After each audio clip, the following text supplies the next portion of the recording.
Beyblade Metal Fury. В миналия епизод Масамуне се натъжи, когато разбра, че не е легендарен блейдър. Кинг му каза, че винаги го уважавал като противник. След тези думи Масамуне се закле да стане по-добър блейдър. В мъгливата планина Дайнамис гледаше звездите за знаци от боговете.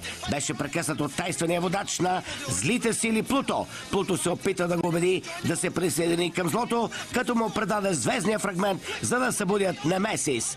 Дайнамис отказа и Плуто го прикова с енергиен лъч, който го разтърси като електрошок.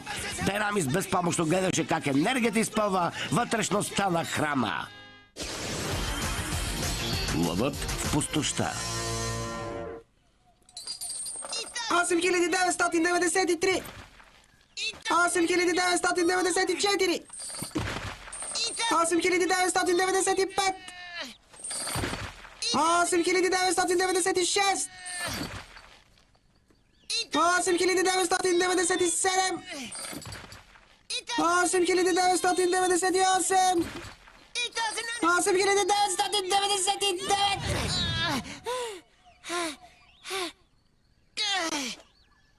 Няма да се откажа. Остана само един легендарен блейдър. Собственикът на Кетцалкоатъл. Но преди да сме го намерили, трябва да стана по-силен. Много, много по-силен.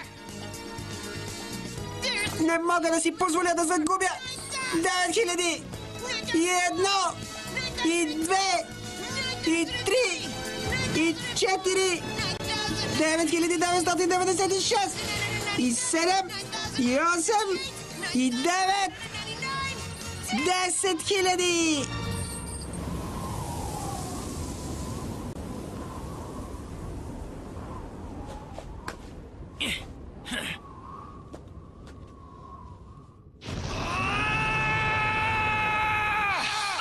Ти нямаш истински зъби.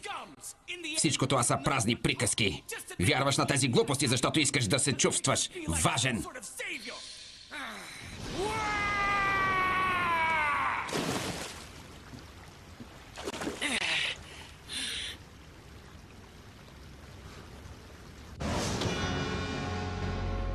Добре, тогава да започваме. В атака!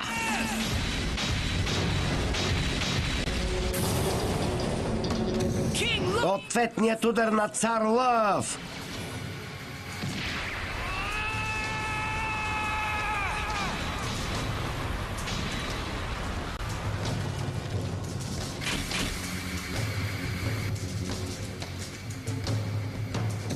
Добре, още веднъж. Челюстите на цар Лъв!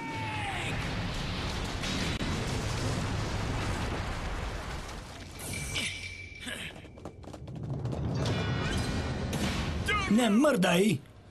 Какво има, момчета? Казах ти да не мърдаш! Омръзна ни да нападаш селото! Днес ще се отървем от теб! Ти си отвратително чудовище!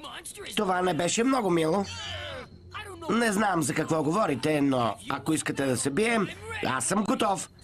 Не се страхувайте! Нападаме заедно! В атака! Сега ще ви науча.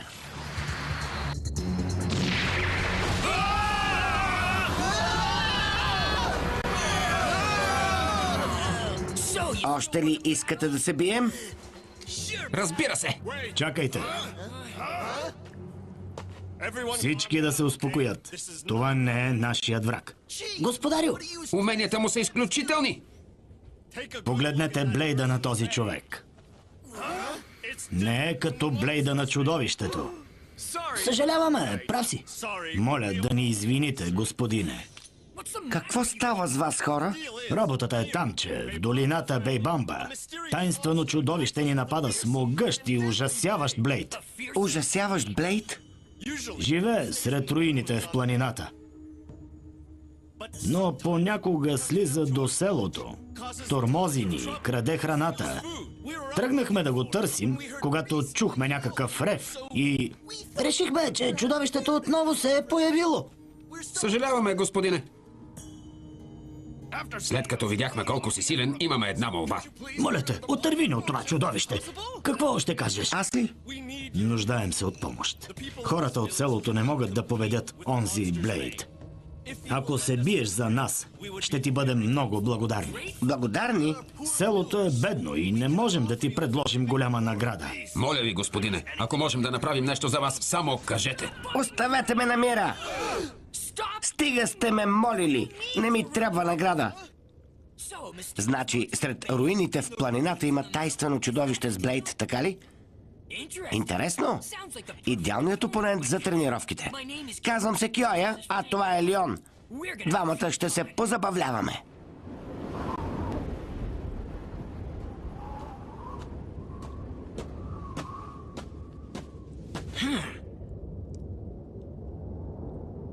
Това сигурно са руините, където живее чудовището. Ето го.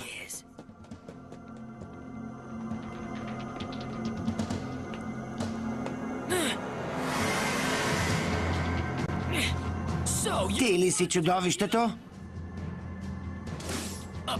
Бейблейд, а? Да го направим. Хайде! В атака! Давай, Лион! О, да! Битката ще бъде оспорвана. Удари го, Лион! Няма да стане! Какво? Това хареса ли ти, чудовище? Свършено е с теб! Приготви се! Познавам този глас. Давай везна! Лъвската буреносна стена.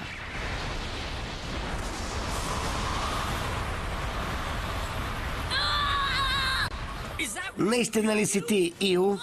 Ей, Йо-Йо! Не ме наричай Йо-Йо.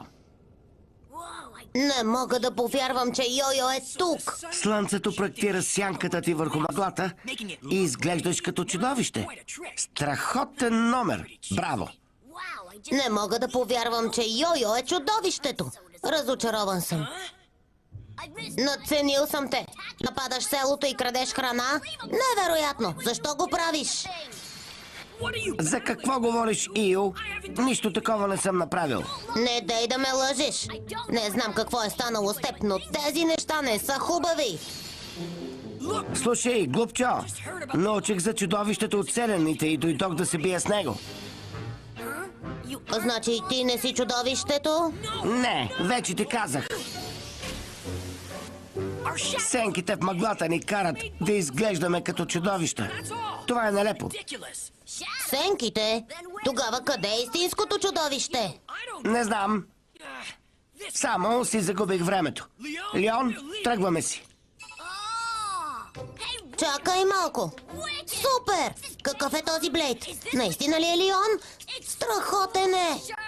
Изобщо не прилича на себе си и... Ей! Откъде го имаш, Йо-Йо? Откъде?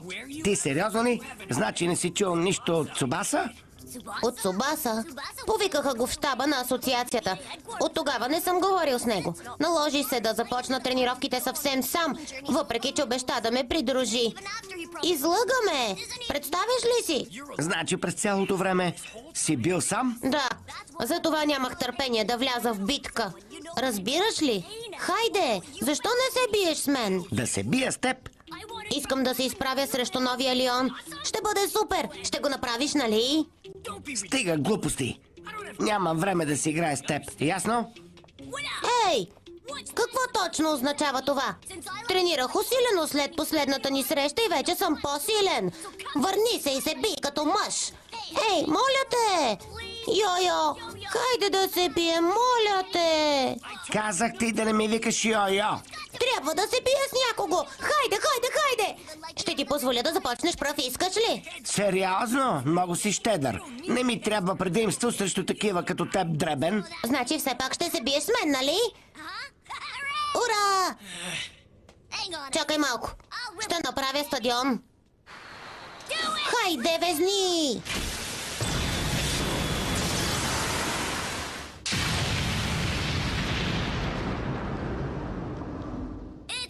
Готово. Хайде да се бием. Нямам избор. Ще го разбия на парчета и ще приключа с това. Готов ли си? Сигурен ли си, че не искаш предимство? Престани! Хайде, започваме. Да! Добре тогава. 3, 2, 1. Фатака! Удари го, везни! Давай, Леон! Не си толкова зле. Това не е всичко. Още дори не съм започнал. Везни! Не можеш да победиш моя Леон с такива атаки. Не се предавай, везни! Разкъсай го, Леон!